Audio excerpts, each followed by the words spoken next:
disesuaikan dengan kondisi di lapangan berdasarkan data yang diperoleh dan analisa secara internal. Baik. Apakah yang terjadi sekarang sudah benar?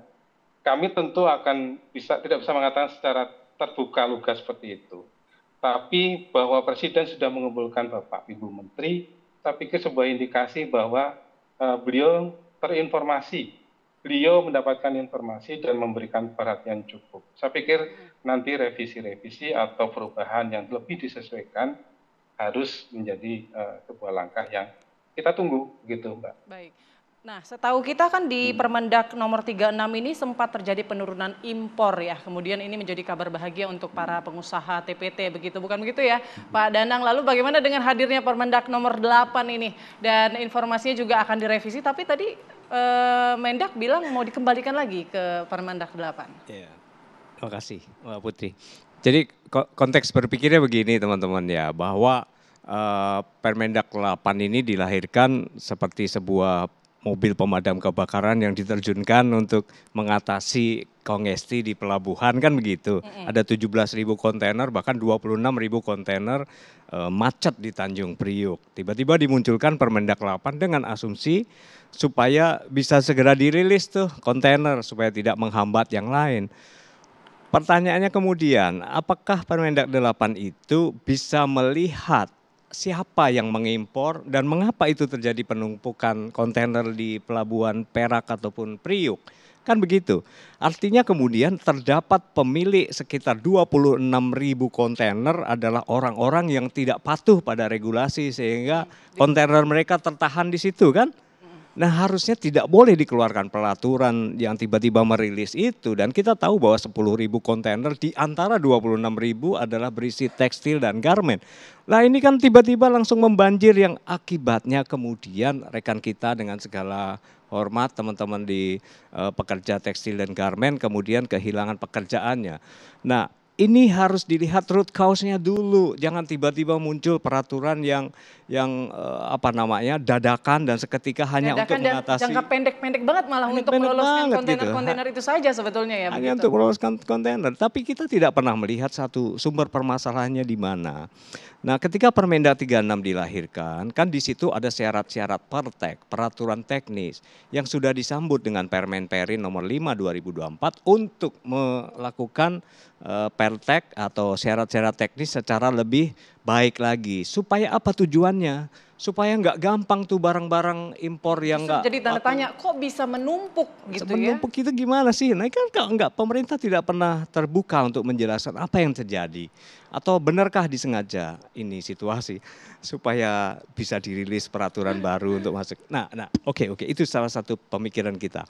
Pertama kita harus melihat secara makro ya. Oke, secara makro tahun 2022 sampai 2023 Mas, teman-teman di industri TPT dan garmen kan memang mengalami kesulitan besar karena masalah geopolitik. Karena kita tidak bisa mengimpor produk-produk kita ke negara-negara tujuan ekspor. Sekitar 87.000 teman-teman Mas menjadi korban sekitar tahun 2022-2023. Pertanyaannya kemudian, apakah motif dibalik pemutusan hubungan kerja itu? Benarkah motifnya itu adalah untuk relokasi pabrik, untuk mencari tempat yang lebih murah? Pada kenyataannya ada 1-2 yang begitu, tapi secara umum tidak. Jadi apa alasannya merelokasi?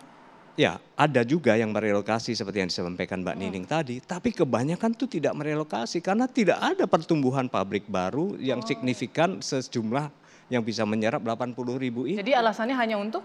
Ya alasannya ketika relokasi, ketika itu terjadi penutupan PHK ya memang perusahaan sedang melakukan efisiensi. Karena ekspornya terhenti setelah COVID, ekspor kita jenuh dengan produk-produk China. Dan ekspor dan market domestik kita jenuh oleh barang-barang dari China. Saya boleh cek deh teman-teman, kalau ini seragam pasti produksi domestik. Tapi teman-teman jalanlah ke mall-mall, ke pasar tradisional. Produk-produk baju itu bukan dibuat oleh IKM kita. Nah kasihan kan, karena barang-barang itu begitu mudah masuk. Ketika mereka masuk ke Indonesia, apa dokumen yang dipakai? Nah, pertanyaan gitu. Dokumen yang dipakai kalau itu legal, maka ada peraturan terkait, ini teknis banget lah, nah, nggak usah cerita lah. Terkait HS Code yang diselewengkan, terkait ya kong kali kong sama aparat di setempat.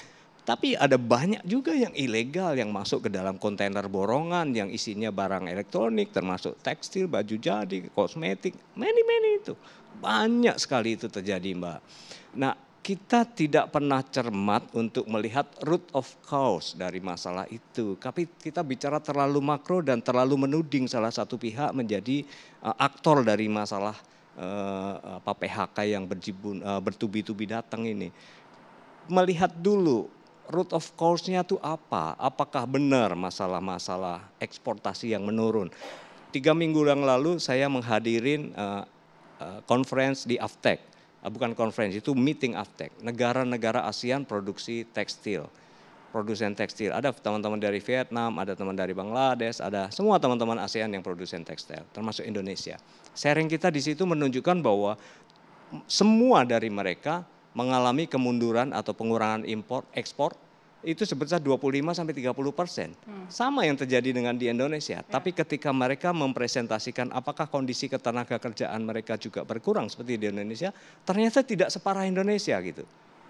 Artinya ada yang salah di dalam negeri kita gitu. Wah, saya punya angka 87.000 selama 2 tahun terakhir, tapi negara lain tidak gitu. Ya ada pengurangan, tapi tidak sampai mendekati sepertiganya kita, enggak gitu. Artinya apa? Produksi mereka yang kebetulan juga bisa dikonsumsi oleh teman-teman domestik. Orang-orang pasar kita, orang-orang seperti kita nih adik-adik mahasiswa belinya barang-barang produksi mereka, kecintaan mereka terhadap produk dalam negeri mereka relatif baik gitu. Baik. Ini yang menjadi problem. Jadi kita harus melihatnya secara makro apa yang terjadi dan secara domestik apa yang terjadi. Baik. Nah, secara domestik, Mbak Putri, 1 menit lagi saya tambahkan bahwa berbagai peraturan yang dirubah selama 3 bulan terakhir ini, saya khawatir Pak Mendak tadi menyebutkan secara keliru bahwa akan kembali ke Permendak 8, bukan begitu. Akan kembali ke Permendak sebelum 8, mungkin begitu. Karena kalau kembali ke Permendak 8 kan ya Nomor apa berapa tuh? gunanya? Nomor 7, 36? Ya kan kita Harapannya? punya Permendak 25 2023, kita punya 36, Permendak 36 ya kan. Terus Permendak 7. 3, Permendak 7, Permendak 8 sebenarnya ada 5 kali perubahan sebenarnya. Yang terpublish kan 3. Baik, baik. Nah, inilah yang yang harus kita lihat. Ada apa di balik perubahan-perubahan itu sehingga mengakibatkan korban di kalangan buruh, di kalangan pekerja. Oh. Nah, apakah ada intervensi dari masing-masing regulasi yang terjadi? Ya wallahualam, Baik. semua orang mengintervensi pemerintah untuk kepentingan. Tetapi sekarang kita lihat kepentingan nasional atau kepentingan pedagang impor yang mau kita kedepankan. Karena perdagangan impor itu cuma butuh pegawai 10-20 orang, Mas. Ya kan? Betul, baik. Tapi pabrik tekstil bisa ratusan Baik. orang. Pabrik garmen puluhan Baik. ribu orang. Baik Pak Danang, Gitu. bongkar pasang Permendak nih ya, gonta-ganti mulu. Apakah ini kemudian puluhan ribu PHK, melemahnya rupiah terhadap dolar, apakah ini bisa menggambarkan kondisi ekonomi kita lagi tidak baik-baik saja? Nanti kita akan hadirkan sesaat lagi, tetap bersama kami.